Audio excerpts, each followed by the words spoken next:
Hai semuanya, kami dari kelompok 1 akan menjelaskan salah satu pengaplikasian software R sebagai kelas project dari mata kuliah Artificial Intelligence atau kecerdasan buatan. Tetapi sebelum itu, saya akan memperkenalkan anggota kelompok saya, yaitu Edward Delucci, Aurelia David, Kezia Nainggolan, Emily Rumondor, Sharon Mangindaan, dan Reinhard Jayanegara. Di sini kami akan menjelaskan cara mengoptimalkan luas penampang kolom terhadap beban aksial dengan menggunakan R. Sebelum itu, apa itu beban aksial? Gaya atau beban yang bekerja sepanjang sumbu utama suatu struktur atau elemen struktural seperti kolom atau balok yang mengakibatkan tekanan atau tegangan tarik pada elemen tersebut disebut beban aksial. Beban aksial dapat berupa gaya tekan, biasa disebut kompresi, atau gaya tarik, disebut tensi, yang bekerja sejajar dengan sumbu panjang elemen, menyebabkan elemen tersebut mengalami deformasi linear. Contoh umum beban aksial meliputi beban yang diterima oleh kolom pada bangunan bertingkat, atau gaya tarik pada kabel jembatan gantung. Beban aksial penting dalam analisis dan desain struktural karena mempengaruhi stabilitas, kekuatan, dan keselamatan struktur. Di sini, ada beberapa parameter yang kami gunakan, yaitu FC sebagai kuat tekan beton, FY sebagai kuat tarik baja, AG sebagai luas total penampang kolom, AST sebagai luas total tulangan baja, dan PN sebagai kapasitas beban aksial kolom. Sekarang kita akan masuk ke penjelasan detail kode yang digunakan dalam R. Yang pertama, install and load necessary packages. Install packages uncomment this line if the package is not installed. Artinya ketika kode dijalankan akan menunggu beberapa waktu untuk secara otomatis menginstal beberapa package dengan persyaratan harus terhubung dengan jaringan internet. Package yang digunakan di sini library caret.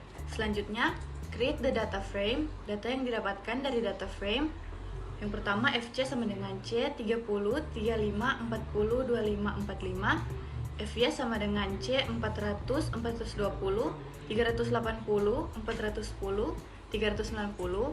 Berikutnya AG sama dengan C 270.000, 290.000, 250.000, 300.000, 260.000. AST sama dengan C 5.000, 5.200, 4.800, 5.100, 4.700. PN sama dengan C 3.000, 3.200, 2.900, 3.100, 2.800. SetSheet for reproducibility. Fungsi setSheet 123 digunakan untuk menetapkan titik awal bagi algoritma pemanggil bilangan acak yang ada di R. Hal ini memungkinkan hasil yang didapatkan menjadi konsisten dan dapat direproduksi.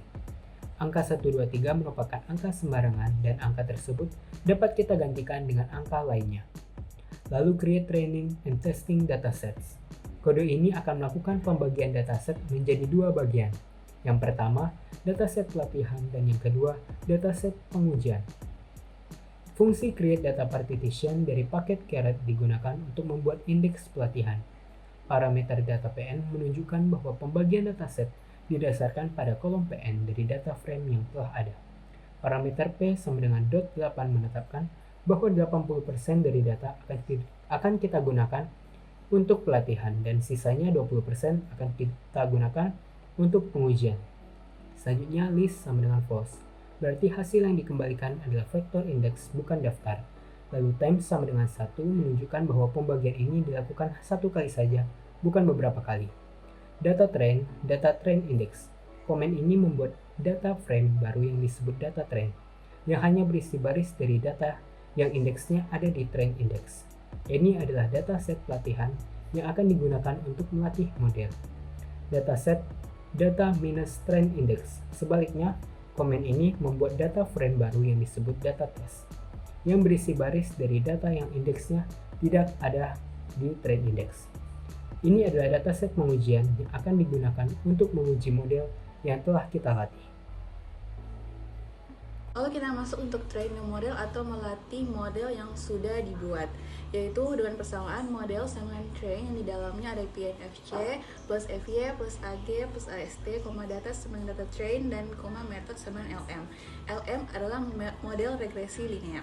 Lalu kita make prediction atau memprediksi. Prediction sama dengan hasil prediksi model dan data test atau data uji. Lalu kita evaluate the results atau hasil yang diprediksi kita evaluasi dengan persamaan eval result sama dengan post resample yang di dalamnya ada persamaan predictions, op sama dengan data test PM. Lalu kita print eval results, print predictions, dan print summary model. Berikutnya, function to calculate predicted load capacity atau fungsi untuk menghitung kapasitas beban aksial prediksi. Itu hitung kapasitas model didapatkan dari fungsi yang di dalamnya ada FC, FY, AG, AST model. Dalam fungsi ini kita akan melihat new data atau data yang baru didapatkan dari data frame, yaitu FC sama dengan FC, FY sama dengan FY, AG sama dengan AG, AST sama dengan AST. Selanjutnya, prediksi kapasitas didapatkan dari prediksi, model, dan new data atau data baru. Selanjutnya return dan atau kembalikan prediksi kapasitas. Lalu masuk ke define new input data atau mendefinisikan input data yang baru. Di sini FC new kita gunakan 35 didapatkan dari rata-rata data FC yang di awal. FY new 400 seperti tadi juga yaitu rata-rata dari data FY. AST new didapatkan juga dari rata-rata. Dan untuk AG new di sini kita dapatkan 314.000 mm². Itu didapatkan setelah coba-coba karena dalam kasus ini kita akan mengoptimasi nilai AG untuk mendapatkan AG yang paling minimal namun tetap mampu untuk memikul beban aksial sebesar 3.100 kN. Dan setelah dicoba-coba dengan angka AG kita dapatkan 314.000 mm² AG mampu memikul beban aksial 3.100 kN. Predict the load capacity. Kapasitas prediksi.